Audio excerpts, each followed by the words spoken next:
Bonjour à tous et à toutes. On est heureux de vous accueillir dans le cadre de ce séminaire étudiant du CRIFPE, du CRIFPE-EQ. Ce midi, nous accueillons Madame Mylène Vizina, qui est doctorante au sein du réseau, du doctorat réseau de l'Université du Québec à Montréal. Madame Vizina a contribué à faire rayonner les activités de l'UQAR à l'échelle nationale, provinciale, nationale et même internationale. Faire un petit topo rapide sur le curriculum vitae de Madame Vizina. Donc, Mylène est une enseignante, une ancienne enseignante au secondaire en sciences, une enseignante qui a œuvré au Québec, dans le Canada anglophone, ainsi qu'au Mexique, qui est même en France. Suite à sa première carrière de personne enseignante, Madame Vizina a bifurqué pour faire ses études doctorales, avec un intérêt prononcé pour les relations positives établies entre les personnes enseignantes et les élèves. On a un regard spécifique au niveau du bien-être des personnes enseignantes ainsi que des personnes apprenantes. Et tout ça étudié au regard de la gestion de classe. C'est en fait l'objet d'étude de la thèse de Madame Vizina et la gestion de classe. Un projet qui est très avancé. Donc, est-ce que je présente bien le projet, Mylène? OK. Un projet qui est bien avancé, qui va faire, qui est plaisir à tous, pour voir où on en est rendu par rapport à la thèse ou à l'écriture de la thèse de Mylène. Donc, si ça convient, je laisserai Mylène partager son écran et on va laisser la parole à notre chère doctorante pour la suite des choses. Merci Thomas. Mis de chaleur dans cette présentation. Beaucoup. Est-ce que avec un petit pouce, vous voyez ma présentation? Oui, super. OK.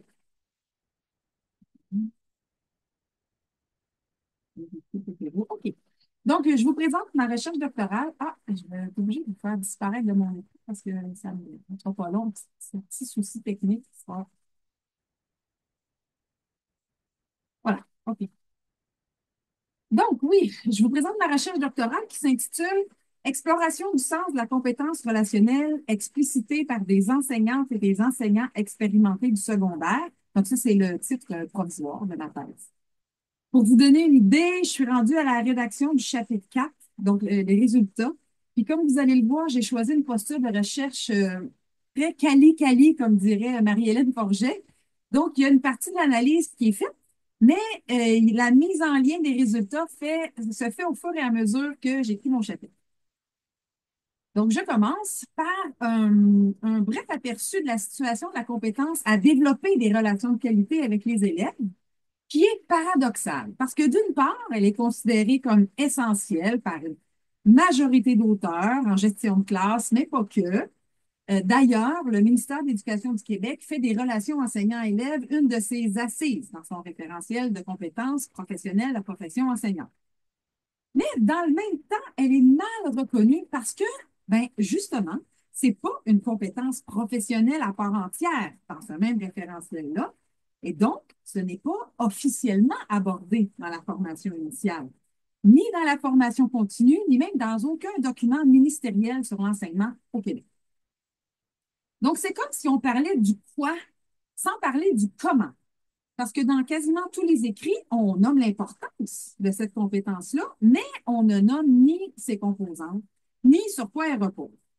Ce qu'on trouve, c'est des énumérations de comportements qui favorisent les relations positives, mais on ne sait pas comment elle est vécue, ni comment elle est perçue par les personnes enseignantes dans leur pratique. Elle est donc implicite, autant dans les écrits que dans la formation, que dans la pratique. En fait, elle est souvent considérée comme un attribut personnel. Donc, les enseignants et enseignantes ne peuvent la développer que par l'expérience personnelle ou professionnelle. Et malgré tout ça, plusieurs pensent que la personne enseignante est malgré tout 100% responsable de la qualité de la relation avec ses élèves. Et sans grande surprise, le facteur le plus important pour prédire l'intention de quitter la profession, c'est l'insatisfaction vis-à-vis des relations avec les élèves. Ma thèse se situe dans le contexte du secondaire, particulièrement parce que les conditions sont moins propices à la relation, que ce soit la séparation par matière, les buts et les pratiques enseignantes, ou parce que les exigences cognitives ou organisationnelles demandées aux élèves sont telles que ça ne favorise pas l'établissement de relations authentiques, mais aussi parce qu'il y a beaucoup moins d'heures en présence qu'au primaire. Donc, les enseignants ne peuvent pas compter sur le temps passé avec leurs élèves pour qu'une relation nourrissante s'installe. Et les personnes enseignantes elles-mêmes seraient moins à l'aise dans la relation et seraient davantage attachées à leur matière.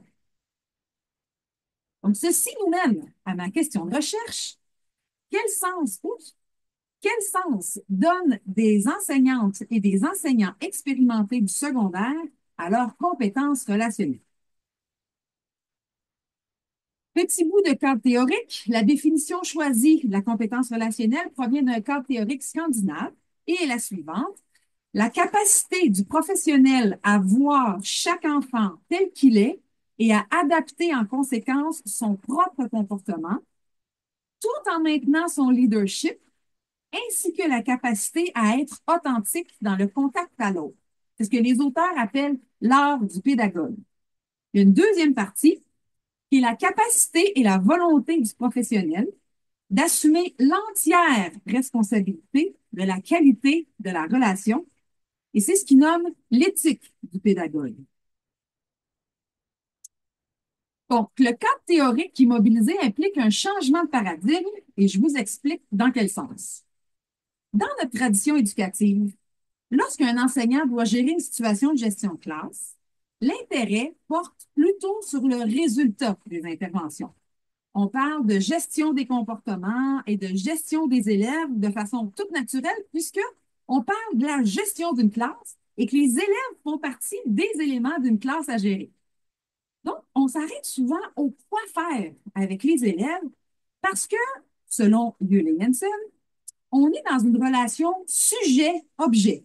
Le sujet, c'est l'enseignant, puis l'objet, c'est l'élève à gérer. Ce qui est proposé dans le cadre théorique que je mobilise dans ma thèse, c'est de mettre l'accent sur les interactions pendant une situation de gestion de classe plutôt que sur les résultats. Ça veut dire que si la personne enseignante doit gérer une situation difficile comme un manque de respect, par exemple, de la part d'un élève, c'est davantage sur le comment et le pourquoi la personne enseignante va interagir avec l'élève plutôt que sur le résultat de l'intervention que l'intérêt va porter. L'idée, c'est de considérer le processus relationnel comme le pilier sur lequel s'appuyer dans toutes les interactions avec les élèves, mais aussi avec les parents, voire avec les collègues. Cette emphase sur le processus relationnel change la relation pour ce que Yulee Jensen qualifie de relation sujet-sujet, parce qu'il n'est plus question d'apprécier l'effet de l'intervention sur l'élève, mais la qualité du lien qui se crée entre l'enseignant et l'élève pendant l'interaction. Petit aperçu de métaux, donc je vous présente l'épistémologie de la recherche rapidement. C'est une étude exploratoire qui vise à mettre en lumière sur quelles ressources s'appuie la compétence relationnelle d'enseignants et d'enseignantes expérimentés. L'étude s'appuie sur une épistémologie qualitative, descriptive, compréhensive, c'est-à-dire qu'on recueille le point de vue de la personne sur sa propre compétence. La posture adoptée est phénoménologique et je tente de cerner le sens de la compétence relationnelle donnée par des personnes expérimentées qui la mettent en œuvre au secondaire. Et finalement, l'étude utilise l'approche psychophénoménologique, c'est-à-dire qu'elle demande aux personnes participantes d'expliciter les ressources qu'elles mobilisent pour mettre en œuvre leurs compétences relationnelles au-delà du conscient. Et je m'explique avec ceci.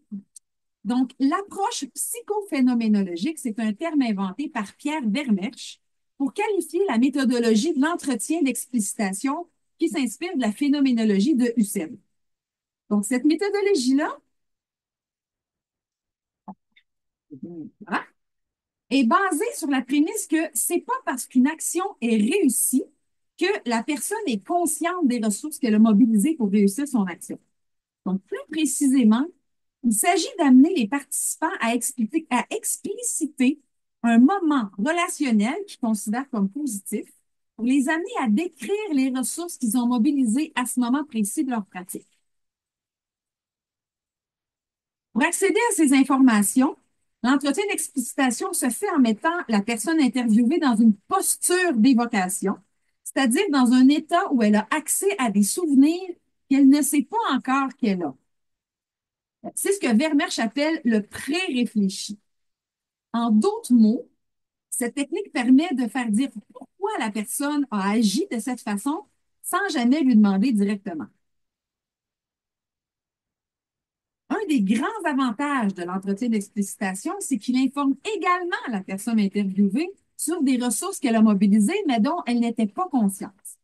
C'est donc une technique d'entretien qui apporte autant aux deux acteurs, la chercheuse et la personne participante. Les entretiens que j'ai fait passer comportaient deux parties. Une première partie de deux questions d'entretien semi-dirigées pour savoir ce que la personne savait consciemment de la compétence relationnelle et de sa mise en œuvre dans sa pratique. Puis une deuxième partie d'entretien d'explicitation comme tel, où on allait revisiter dans le détail une situation de son choix. La question d'ouverture de l'entretien d'explicitation dans sa forme consacrée, parce qu'il y a plein d'affaires consacrées dans l'entretien d'explicitation, c'était je te propose, si tu es d'accord, de prendre le temps de laisser revenir une situation perçue comme positive où tu as fait preuve de compétences relationnelles avec un ou une élève ou des élèves. Donc ça, c'était la question qui débutait la partie en explicitation. La collecte de données était faite en concomitance avec les analyses verticales, c'est-à-dire que j'ai d'abord fait l'entretien d'explicitation avec la participante numéro 1. Ensuite, les deux analyses, donc l'analyse thématique selon Payet-Michieli et l'analyse psychophénoménologique selon Vermeersch du verbatim. Puis, j'ai fait l'entretien de validation avec la participante numéro 1. Ensuite, j'ai fait l'entretien d'explicitation de la personne 2 avec les deux analyses verticales, puis l'entretien de validation avec P2 et ainsi de suite. Ça me permettait de peaufiner l'entretien suivant et d'orienter un peu quelles ressources je tentais de mettre au jour. Petit commentaire d'anecdote. Quand je faisais l'entretien d'explicitation, j'ai souvent eu le commentaire de mes participants Hey, je n'avais pas fait le lien entre mon vécu et la façon dont je suis intervenue. Puis quand je retournais les voir pour l'entretien de validation, j'avais plutôt des Ah, wow, je ne savais pas que j'étais tout ça, je ne m'étais pas aperçue. Donc, c'était vraiment le fun à faire. Quand les 5 analyses verticales ont été validées par les personnes participantes, j'ai entamé le processus des analyses horizontales, soit l'analyse thématique horizontale et l'analyse psychophénoménologique horizontale.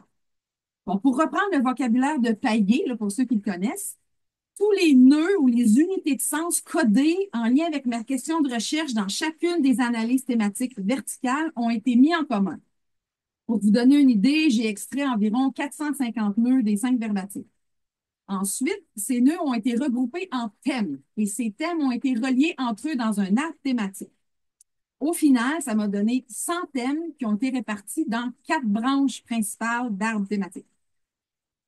Ensuite, j'ai pris les 5 récits psychophénoménologiques verticaux et ils ont été analysés transversalement pour faire ressortir ce que Vermeersch appelle les invariants, c'est-à-dire ce qui est commun dans tous les récits.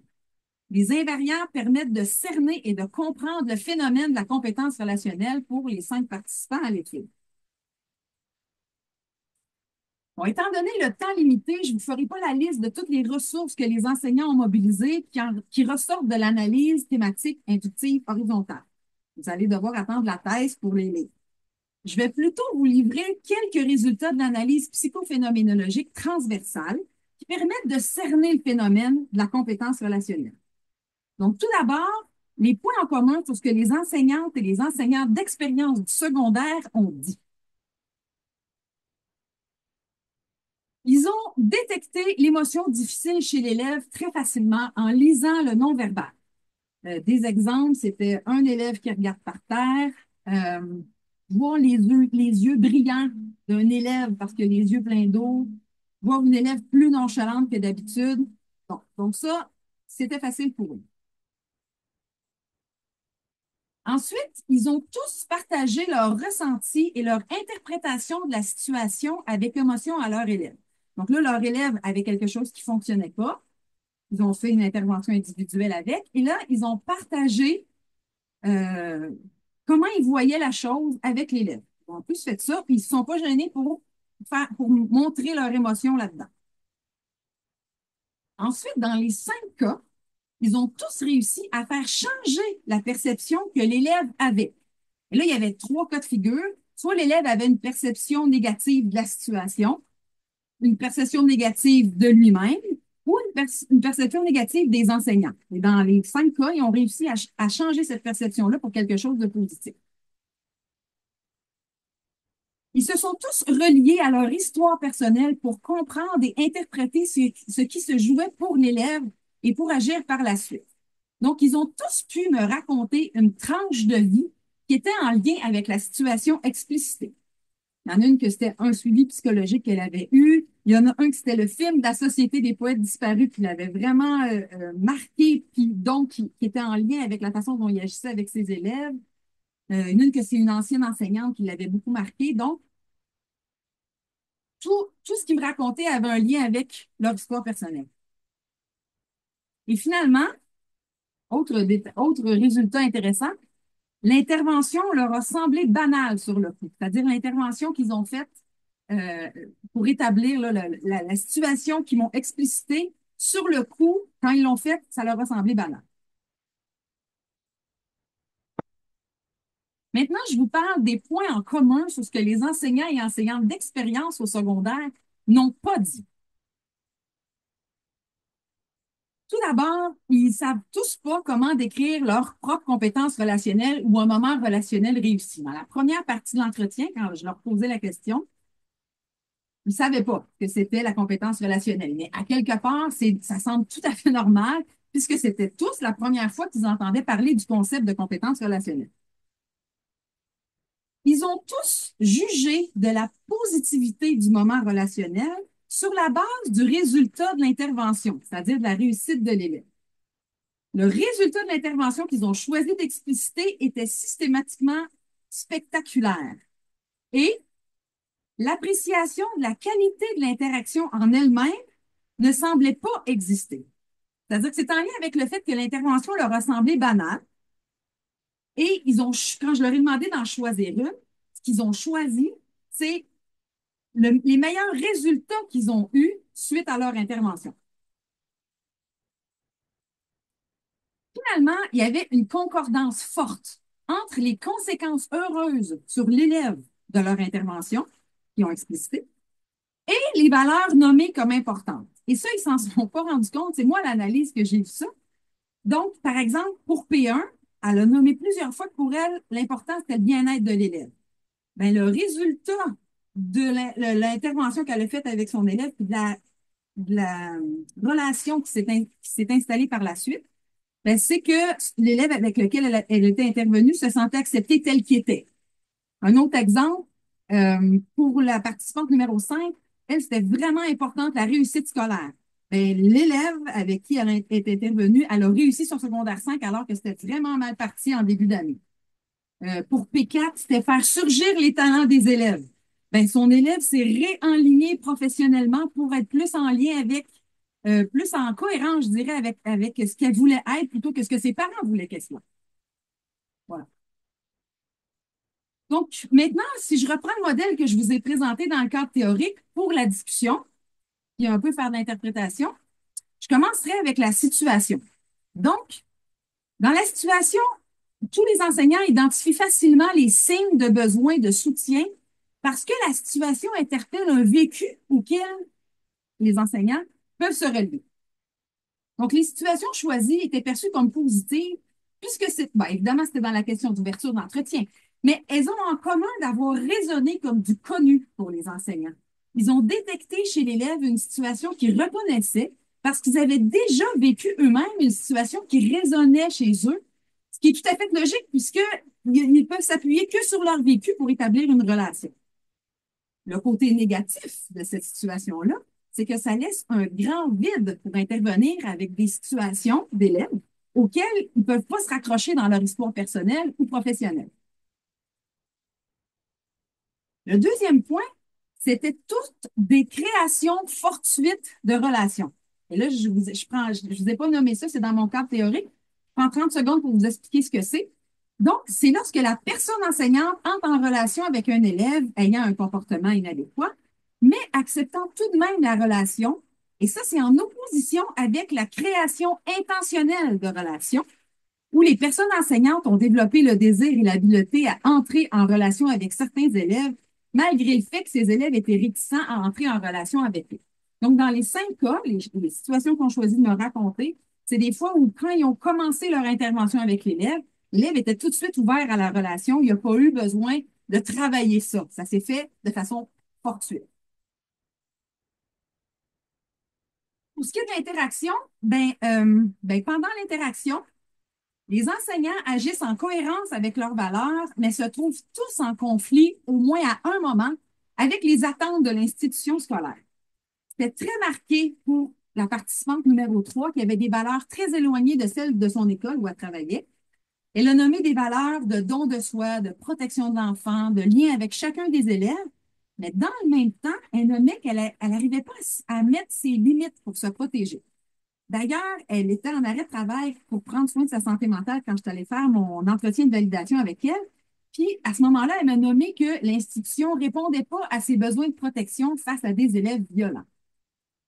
Par contre, P5, elle, avait des valeurs de performance, d'effort et de réussite. Donc, elle a vécu beaucoup moins de conflits entre ses valeurs et celles de l'institution scolaire. Ensuite, leur savoir-agir est ancré dans leur histoire personnelle uniquement, c'est-à-dire que lorsque je creusais la question de savoir à quoi elles pouvaient se relier dans la situation qui m'explicitait, il n'y a jamais été question de savoir théorique, de savoir procéduraux ou de savoir-faire cognitif. Puis là, je reprends la typologie de Lobotev, dont je ne vous ai pas parlé, mais qui est dans mon cadre théorique. Donc, il n'y avait que l'expérience vécue à laquelle les enseignants pouvaient se relier pour expliquer leur savoir-agir. Et finalement, le fait que l'intervention leur ait semblé banale, jusqu'à ce qu'ils prennent conscience des résultats de leur intervention, veut dire qu'ils avaient agi de la sorte plusieurs fois auparavant, mais qu'ils n'avaient pas reçu de rétroaction, ou alors que le résultat de leur intervention n'était pas vraiment digne de mention, d'après eux. Donc, ça montre qu'ils n'ont pas vraiment d'autre repère que la rétroaction des élèves pour modifier ou pour peaufiner leur façon d'intervenir et d'entrer en relation avec les élèves.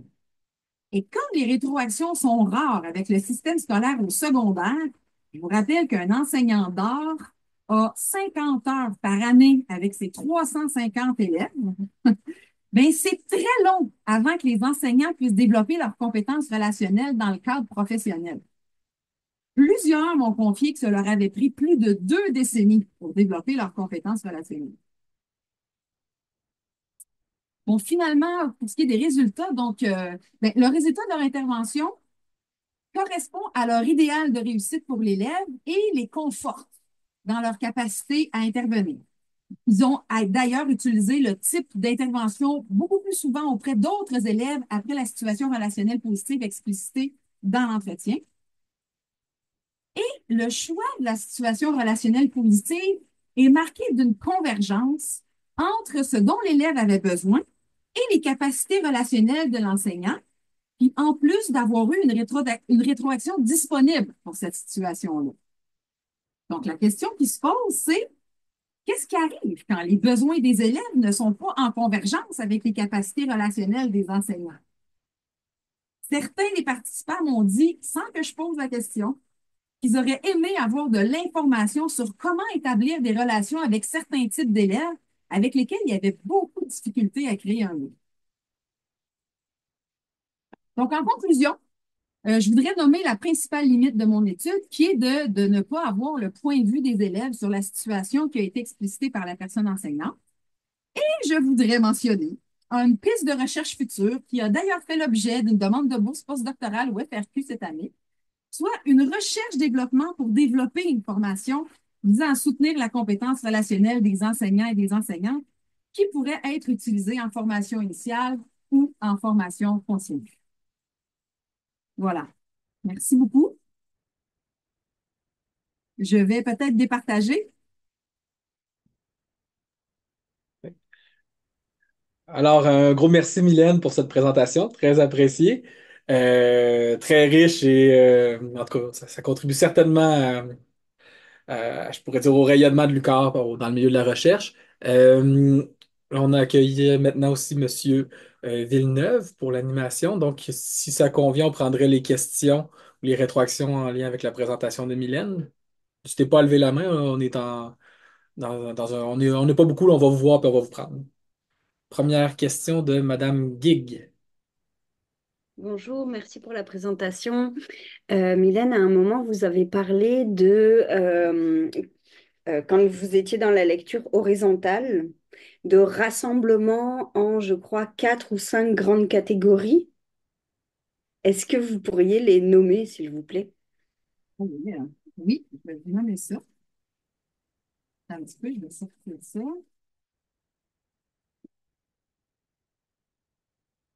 Hmm,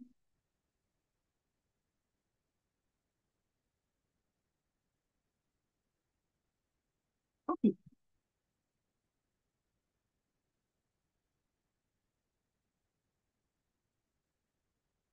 Donc, la catégorie la plus grosse, où il y avait le plus de thèmes, c'était l'investissement relationnel. Donc, toutes les fois où l'enseignant exprimait qu'un établissement de bonne relation avec les élèves demandait beaucoup d'énergie et de temps. Ça, c'est la première branche. Ensuite, il y avait le regroupement numéro 2, c'était la posture de l'enseignant, c'est-à-dire sa capacité d'être sensible. Sa capacité de l'enseignant à détecter qu'un élève peut vivre comme ce qu'il peut vivre comme émotion, des émotions faciles ou difficiles. Donc, c'était en lien avec sa sensibilité. Ensuite, le numéro 3, c'était où la relation commence. Donc, c'était comment l'enseignant identifie le moment où la relation de confiance a commencé à s'installer avec son élève. Donc, tout ce qui était autour de sa capacité à détecter comment se mettre en relation. Et finalement, Euh, l'enseignant nomme que l'intérêt pour la matière, la compréhension, le contenu, l'évolution personnelle des élèves repose sur des bonnes relations avec son enseignant. Donc, c'est les liens entre la relation et l'apprentissage. Donc, tout ce qu'il y avait, tout ce que les enseignants nommaient de, de positif entre le lien et l'apprentissage, le lien qu'ils avaient avec leurs élèves et la facilité avec laquelle ça aidait, en fait, comment ça aidait l'enfant dans son apprentissage. Oui. Sarah, une autre question? Pardon, je ne veux pas mobiliser la C'est bon. parole. Mais du coup, ça m'amène à vous demander, est-ce que P1, 2, 3, 4, 5 sont des personnes qui ont l'habitude d'utiliser une pédagogie dite plus active euh, et Non. donc qui a favorisé le lien, relation, apprentissage ou pas du tout, c'est un enseignement dit Ben, classique. en fait, j'ai pas posé cette question-là. Je peux pas répondre de façon très claire là-dessus parce qu'ils m'ont parlé effectivement de leur façon de fonctionner en classe, mais c'était pas une question. De ce que j'ai entendu, c'était très varié. La P5, par exemple, était enseignante de mathématiques enrichies en cinquième secondaire. Donc, pour elle, ça gaulait dans sa classe. C'était du travail, du travail, du travail, du travail, du travail. Peu importe comment tu te sens, on y va. S'il y a quelque chose qui bloque, on s'en occupe. C'est ça qu'elle m'a raconté, c'est qu'une élève, à un moment donné, était bloquée, puis là, elle a fait une intervention avec elle pour la débloquer. Mais le reste du temps, on travaille. Puis à l'autre opposé, j'avais, mettons, P3, puis elle, c'était le lien, le lien, le lien, le lien. Et euh, la didactique, ça venait plus tard. Mais ils avaient le même nombre d'expériences. C'était tous des enseignants à P5 qui avaient 31 ans d'expérience, P3, on avait 29. Donc, c'était des gens qui ça faisait longtemps qu'ils fonctionnaient comme ça. Là.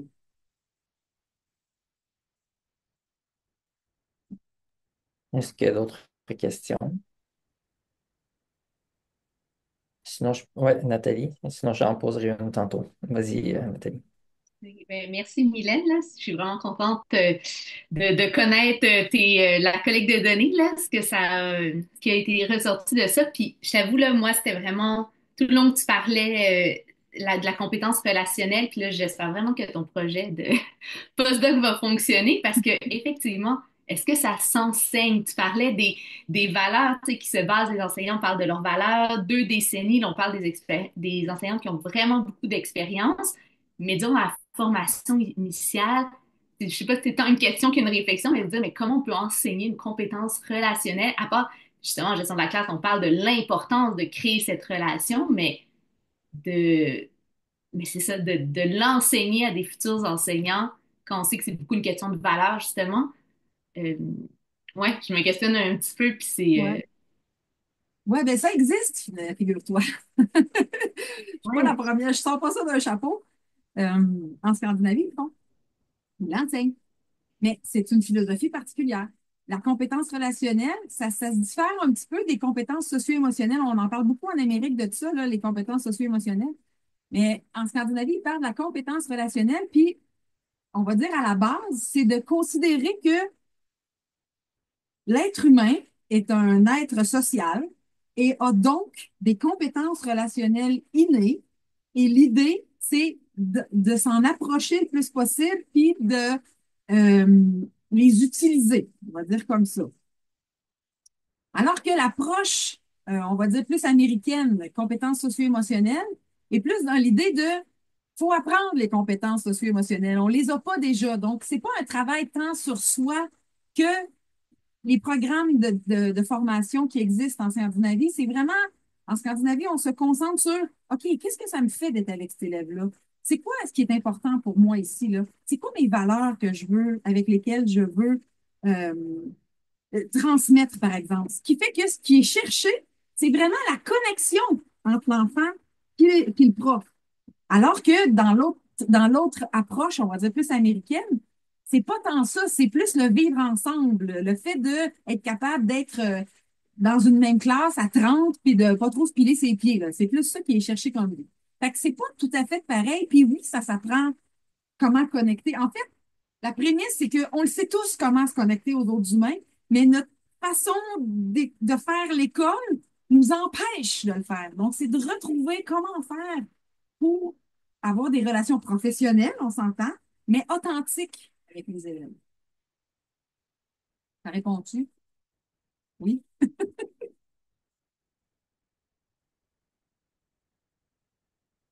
Il y a Sarah qui voudrait enchaîner avec une question. Après ça, on prendra la question de Madame Ben, je Turcotte-Arnaud. vais laisser la parole à Monica qui n'a pas encore parlé, puis je vais garder ma question pour après. À toi la parole, Monica. Parfait. OK, merci. Salut Mylène, félicitations, là, c'est super intéressant ton projet. J'en ai entendu parler un petit peu ici et là, mais j'avais pas eu l'occasion de voir là, en détail. C'est super intéressant.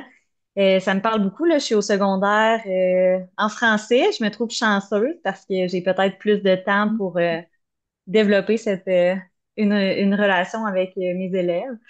Euh, J'étais curieuse, là, Sarah a peut-être posé une question qui ressemblait à la mienne tantôt. Je me demandais comment tu as choisi tes enseignants, sur la base de quels Ben, critères peut-être tu les as ben, choisis. Puis j'ai une ben, deuxième question avant que tu y bon, répondes aussi. Comment tu définirais, qu'est-ce que c'est une compétence relationnelle réussie selon toi? Parce que tu disais que les enseignantes disaient que ça leur avait pris une décennie là, pour développer ça, mais deux au, décennies. 2 décennies, c'est encore plus. Fait que comment toi, tu définirais ça, mettons? Ouais. Ben, l'échantillonnage, ça a été fait par boule de neige, en fait.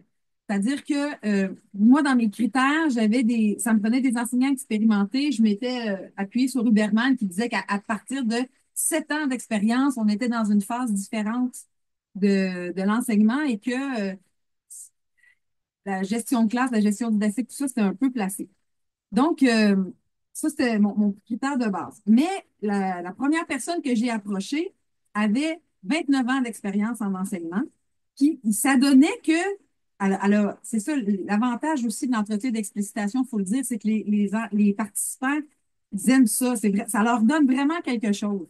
Donc, après avoir fait le premier entretien d'explicitation, elle a texté ses chums de 30 ans d'expérience, puis elle m'a trouvé d'autres participants. Ça s'est fait comme ça. Donc, je suis tombée comme dans une talle de profs super expérimentés par chance. Mais mon premier critère, c'était pas ça. Mais en fait, je pense que si je l'avais mis, mon critère, ça aurait été difficile de l'atteindre. J'avais mis juste 7 ans d'expérience. Mais finalement, j'ai eu des profs. Celle qui en avait le moins avait 16 ans d'expérience. Puis ensuite, c'était 29 ou 31 ans d'expérience. Donc, c'est ça. C'est tous des enseignants qui se connaissaient. Bon, ça ne changeait rien pour mon étude, là. Fait que ça, c'est la première réponse. Puis c'est quoi une compétence relationnelle maîtrisée? Bon, alors je vais te donner la réponse du cadre théorique, comment ils définissent qu'une compétence relationnelle est réussie. C'est quand un processus relationnel de qualité, c'est quand l'élève ressent une connexion authentique avec l'enseignant, et ce, même au niveau émotionnel. C'est-à-dire que l'enfant qui est devant toi, il est convaincu que tu es complètement authentique avec lui, on est dans un vrai lien. Quand ça arrive, ton processus est qualifié de qualité. Ton processus relationnel est qualifié de qualité. Et donc, c'est à chaque intervention, à chaque interaction que tu fais avec l'élève, tu prends soin de ça. D'être totalement authentique et de chercher la connexion tout le temps, chercher la vraie connexion. Puis ça, c'est ça. Chercher la connexion, c'est difficile à décrire parce que c'est un sentiment qu'on ressent tous comme humains quand on est connecté avec quelqu'un. Puis ça marche même à distance, il y a des études là-dessus. Mais c'est difficile à mettre en mots, la connexion humaine. Voilà. C'est un peu ce que je vais te dire pour l'instant, mais il y aurait pas à faire, sa connexion pleine, je pense. Oui, puis aussi sur la perception, parce que bon, en tant qu'enseignant, on peut avoir l'impression de créer une connexion, mais que du point de vue de l'élève, c'est peut-être différent. Ou l'inverse aussi. Tu sais, des fois, des élèves pour qui qu'on recroise un petit peu plus tard, puis qui nous Ah disent à quel oui, point on a eu une bonne connexion, puis nous, on l'avait même pas senti, tu sais, c'est on ça. pensait pas. Ouais. C'est ça. Mais c'est ça que la formation de la compétence relationnelle permet de faire. C'est d'identifier quand est-ce qu'on le sait que c'est connecté ou pas, ou que il y a quoi qui marche pas, là. C'est vraiment la formation sur la compétence relationnelle, c'est la formation sur être connecté à soi-même, savoir ce qui se passe à l'intérieur de soi. Parce qu'à partir de là, on peut se connecter ou savoir si on est connecté à l'autre. Ça, c'est zéro dans notre culture scolaire, ça. Zéro. Sarah, Merci. Sarah, tu peux y aller. Merci. En fait, vous avez abordé le fait que vous avez dit notre manière de faire l'école ne nous permet pas de se relier. Donc là, on est face à un enjeu systémique Mhm. où les enseignants n'ont pas l'espace-temps qui leur permet d'avoir la disponibilité pour le faire. Fait il y a énormément, vous l'avez nommé, de programmes qui prônent l'importance des CSE auprès des enfants, notamment primaires, secondaires, mais qui ne parlent pas du tout des adultes qui accompagnent ces enfants-là. Ben, ça, c'est le grand paradoxe. Fait que c'est un peu l'œuf ou la poule. Comment on peut faire pour briser ces enjeux systémiques, arriver à semer son trou, puis Ben, comment on peut faire? La façon la plus rapide, c'est le ministère qui dit les relations, c'est important, puis on forme les enseignants. Ça, c'est le plus rapide. C'est pour ça qu'il faut convaincre M. Drainville. Sinon, ben, c'est chacun de nous qui mettons l'emphase là-dessus, qui, je ne sais pas si vous êtes en formation initiale. Est-ce que tu enseignes en formation initiale, Sarah? Non. Ben, c'est ça. Dans les cours de gestion classe, Josiane, qui est ma directrice, est là. Quand on a refait le programme d'enseignement secondaire à l'UQAR, on a mis là-dedans l'importance du développement perso-professionnel. Donc, l'importance du développement personnel pour être en contact avec soi, pour être mieux en lien avec les élèves. Donc, pour l'instant, c'est un peu freestyle, je te dirais, euh, parce que ça a comme toujours été considéré comme quelque chose de personnel. Si tu t'en vas en enseignement, c'est sûr que tu sais faire des relations. Ben non, c'est pas vrai. Donc, tranquillement, on essaie de changer les choses petit à petit. On n'est pas les seuls. L'Université de Sherbrooke aussi essaie de changer les choses. À l'Université Laval aussi, Claire Beaumont a travaillé depuis des années pour essayer de faire une affaire. faire changer le ministère. En tout cas, fait que, c'est ça. C'est vraiment de faire une place à la personne enseignante et à son vécu intérieur en formation initiale, mais aussi en formation continue. J'aurais peut-être une question. Vas-y, Stéphane. Merci pour ta présentation. J'ai bien aimé la clarté, la structure de ta présentation. C'est vraiment c'est une bonne qualité. Le sujet était super intéressant aussi. Est-ce que, est-ce que selon toi, y a-t-il comme un genre de recette, tu sais, de critères qui font en sorte qu'on peut entrer en relation plus aisément? Je t'amène sur le côté du fait que, bon, moi, je travaille sur le numérique. Quand on connaît les jeunes, comment ils fonctionnent dans l'environnement numérique, c'est quoi leurs réseaux sociaux, c'est quoi leurs sujets de discussion, les tendances, tout ça, je dirais que c'est pas tout ce qui fait en sorte qu'on peut entrer en relation, mais d'après moi, c'est un des éléments qui fait que le prof, il est cool, il connaît ça, il sait de quoi on parle. Ça permet d'entrer en relation plus facilement, selon moi, là, d'après moi. Parce qu'il y a la personnalité aussi qui fait en sorte que ben, on peut être juste détestable de façon naturelle, puis les étudiants ne vont pas nous aimer. Mais est-ce qu'il y a quelque chose qui existe en termes je dirais, d'éléments qui pourraient faire en sorte que oui, ça peut promouvoir la relation entre élèves et enseignants? Ben là, bon, là, tu touches un point, je vais dire, un peu théorique parce qu'il existe un modèle de la compétence relationnelle avec 5 composantes. Et une de ces composantes-là, c'est être capable de voir le monde de la perspective de l'élève. Fait qu'à partir du moment où tu cherches la perspective de l'élève, tu t'intéresses à tout ce qu'ils vivent, tout ce qu'ils ont dans leur vie. Et oui, ce sont des portes d'entrée et mes participants aussi, plusieurs m'en ont parlé de ces portes d'entrée-là pour favoriser le premier contact. Donc, ça, oui, ça aide. Après, je suis super pas d'accord avec la phrase que tu as dit qu'on peut être détestable, ça va rester comme ça. Non, moi, je suis pas d'accord avec ça. On peut être détestable, ça, il n'y a pas de problème, mais on peut être détestable et être capable de créer une relation avec les élèves. Puis pour ça, il faut s'apercevoir de comment nous, on agit, qu'est-ce qui nous fait grimper d'un rideau, puis d'être capable de voir comment l'élève, lui, il prend ça, ma façon d'être. Donc, effectivement, tout ce que les élèves ou les enfants, dans le monde dans lequel ils nagent présentement, qui n'est pas du tout notre monde, on est beaucoup plus vieux, ben, il faut s'intéresser à ça si on veut être capable de faire au moins le premier lien, la première, comment je dirais ça, se rejoindre sur un terrain, là. Ça nous prend une ficelle sur laquelle tirer si on veut s'approcher d'eux. Parce- Si je suis en train de penser, disons, un contre-exemple, bon, j'ai une fille qui est au cégep, puis son prof, c'est un vieux prof de philo vraiment étrange. Étrange. Mais, tu sais, pas du tout connecté, mais j'ai l'impression que la relation se fait super bien pareil. Fait que c'est pour ça que je sais, tu sais, bon, je sais pas, si on peut faire des analyses vraiment quanti de relations là, avec ça, tu sais, est-ce que le fait de bien connaître les réseaux sociaux t'assure une porte d'entrée ou c'était vraiment ta personnalité? Puis je pense que la personnalité joue pour beaucoup là, dans la relation, là. J'ai fait beaucoup de remplacements au secondaire, puis bon, tu sais, on le voit comment ça se passe, là, tu sais, si on a de l'air gentil, on a de l'air méchant, la gestion de classe, ça va être vraiment difficile, en tout cas, de mon Mais tu expérience. as raison de dire ça, puis euh, là, j'ai pas d'études à te nommer là-dessus, mais dans notre expérience que tu viens de nommer la tienne, on disait, ou je pense qu'on le dit encore, il y en a qui l'ont, d'autres qui l'ont pas. Tu sais?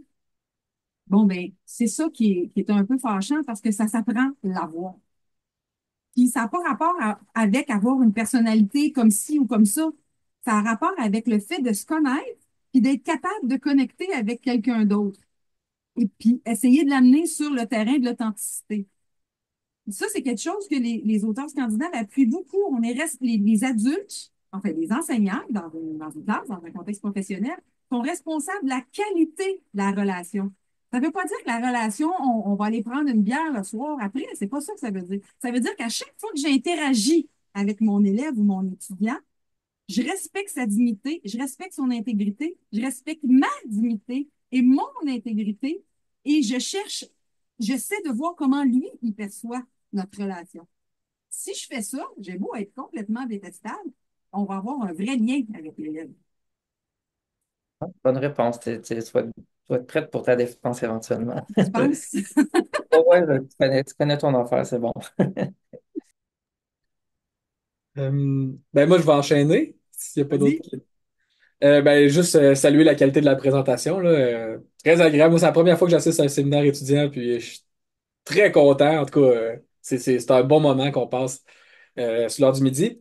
Moi, ce qui me surprend dans les propos, ben, c'est pas que ça me surprend, mais ce qui me fait réagir, c'est qu'on dit, hey, les enseignants, ce qu'ils ont relevé comme moment, c'est des moments banals au travers desquels ils ne s'aperçoivent pas forcément des effets de la relation, des effets de l'intervention, ou des fois, c'est pour choisir le moment banal, c'est parce que tu as vu un effet tout de suite, mais moi, c'est surtout c'est au niveau de l'analyse réflexive.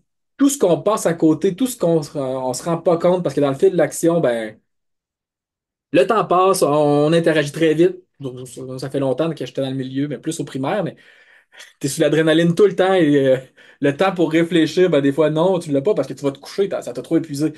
Mais ce que je me disais, c'est que quand tu parlais de ça, puis là, ben, en fait, j'amène mes idées, je me disais, ben, en même temps, celui qui prend conscience que la qualité de sa relation peut avoir des effets très positifs qui peuvent jouer pour faire une différence dans une vie d'un élève, ben, peut-être que ça peut aider l'enseignant à valoriser son métier au niveau de la rétention du personnel, ou en tout cas, juste sur la valorisation du métier, c'est gagnant, mais là, dans ce que tu disais, Mylène, c'est ben, ici, on le fait pas tant, travailler la compétence relationnelle ou de réfléchir à notre compétence relationnelle.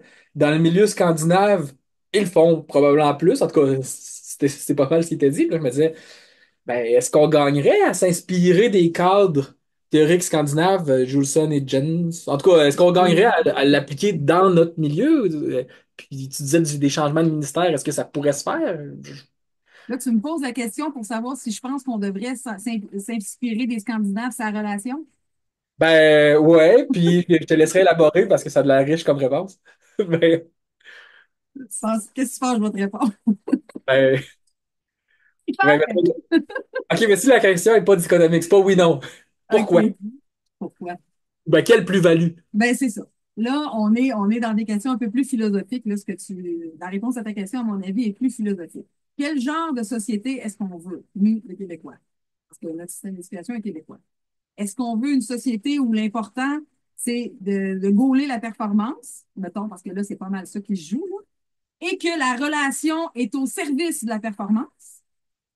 Ou bien on veut du monde qui sont capables de vivre ensemble puis de se connecter humainement aux autres, puis que ça, par un chemin qu'on ne connaît pas, va amener la réussite.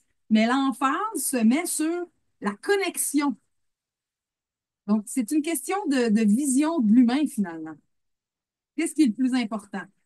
Là, en tout cas, pour l'instant, le ministre, avec son institut d'excellence, il n'est pas tant dans la relation, je dirais. En tout cas, si c'est important, on le sent pas. Mais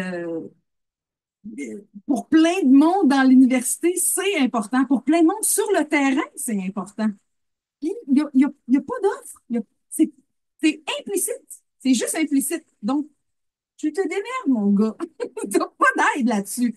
Même en stage, là, ceux qui sont en formation initiale, qui partent en stage, c'est abordé, mais en tout cas, moi, les cinq, non, il y en a 4 sur 5 qui m'ont dit, moi, j'ai jamais pu avoir accès à comment on fait avec un élève en intervention individuelle. Puis moi-même, même affaire, bon, ça fait plus longtemps que j'ai fait mes stages, mais on doit tous se démerder tout seul dans des interventions individuelles avec les élèves. Puis l'idée, c'est jamais de créer le lien. On est toujours dans l'idée de le faire rentrer dans le moule, lui faire faire ses devoirs, lui faire réussir, lui faire. Fait que c'est ça, c'est la question qu'il faut se poser. Qu'est-ce qu'on veut comme société, je pense. Mais là, peut-être que je réponds pas tant à ta question. Et en même temps, ce que je me dis, c'est que si ben, on souhaite que le projet de postdoc fonctionne et qu'il soit financé, là, je me dis, s'il y a une offre de formation Hum, après ça sur le comment élaborer ou comment réfléchir à la qualité de sa relation, ben, peut-être que ça amène un changement de pratique ou juste le fait, même si on ne la suit pas, de savoir que ça existe, tu sais, Hey, on peut y réfléchir, s'y pencher, puis peut-être que ça amène, je pourrais dire, un premier engrenage qui fera en sorte que les choses tournent, là. Ben, c'est Euh, ce que j'essaie de faire. Pour ça que je suis ben, au doc. C'est pour ça que je suis rentrée au doc, Thomas, parce que moi, l'histoire du doc, là, c'est. Moi, j'ai lâché l'enseignement. Puis je savais pas pourquoi. Jusqu'à ce que je lise c'est quoi la compétence relationnelle, puis je me dise, shit, c'est ça qui me manquait. Parce que moi, je viens d'un milieu ouvrier pauvre relationnellement. On se parlait pas. Fait que quand je suis arrivée devant des élèves, tout ce que j'avais comme bagage personnel, c'est le cas de tous les enseignants au Québec, j'avais mon bagage personnel pauvre. Fait que je n'étais pas équipée pour enseigner. Je pouvais pas. J'ai sacré mon camp, je suis allée faire de la recherche. Mais c'est sûr que je suis pas la seule à être pris devant 30 élèves et de dire, voyons, comment ça se fait que je suis pas capable de créer des relations avec mes élèves? Parce que personne ne te l'a jamais montré. Super. Écoute, je te souhaite que tu puisses développer ce champ-là plus tard. Moi, je vais devoir partir, parce que je dois aller dans un cours d'un collègue, mais je vais vous laisser s'il y a, en tout cas, peut-être que la discussion va se terminer bientôt, à moins qu'il y ait une grosse question qui émerge, mais je vais vous laisser entre les mains de Thomas, là, entre les bonnes mains de Thomas qui va prendre la relève. Donc, merci Merci beaucoup d'avoir Stéphane. présenté ce midi. merci Stéphane. Ah, oui. OK, Thomas, t'es haute aussi, hein? Si je quitte, il n'y aura pas de problème. C'est bon. Euh, Ouais, parce que tu es rentré avant de toute façon. Fait que s'il y a de quoi, juste me texter, mais je pense que ça devrait être correct. Ben, Hélène est là, OK. ouais. Ah, Hélène est là, c'est vrai, parce qu'elle est sur un logo. Je la voyais pas. C'est bon, j'ai rien dit. À la prochaine. Salut Stéphane. Hey, mais moi, ce que je me disais que, par rapport aux élèves pour la relation, ben, tantôt tu le mentionnais comme une limite. Hey, le point de vue des élèves, on les a pas vus.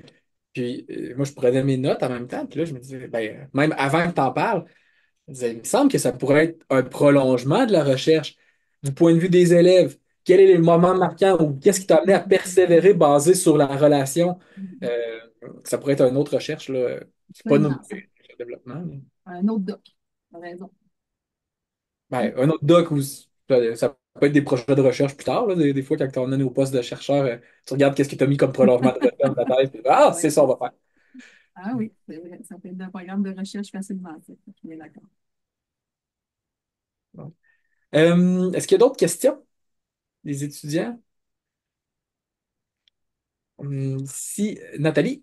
Oui, mais peut-être pas une question, mais là, on parle justement d'aller voir du point de vue des élèves. Puis, bon, je sais que tu n'as pas la réponse, mais est-ce que tu en avais été voir avec des enseignantes, tu sais, dans les premières années? Parce que je sais qu'il n'y a pas grand-chose, mais tu parles quand même des petits trucs qui sont changés dans les cours de gestion de classe initiale. Tu sais, peut-être qu'avec les études, ben, les enseignants qui sont sortis dans les 10 dernières années ou les 5 dernières années d'université, peut-être que, je sais pas, il y a peut-être vu qu'on parle plus de la compétence socio-émotionnelle que je comprends que c'est pas la même chose exactement, mais j'imagine qu'il y a peut-être une petite différence aussi. En tout cas, on espère quand même que tranquillement, ça amène différence. Moi, j'ai pas. Mon feeling là-dessus, c'est absolument pas fondé scientifiquement. C'est qu'on en perd. Ah oui. Les générations qui sont présentement en formation initiale, euh, probablement à cause des réseaux sociaux, probablement aussi parce que ils ont tous été élevés en garderie, presque. Euh, ils n'ont pas la même solidité, je pense, en connexion aux autres que les générations précédentes. Puis il n'y avait pas les réseaux sociaux pour se connecter. Il n'y avait pas le choix de se connecter en vrais humains. Je pense que c'est. Ouais. Mon avis là-dessus, c'est que au plus ça craint faire une formation pour les soutenir parce que ça ne va pas être le fun, je pense. OK. Merci. C'est mon avis.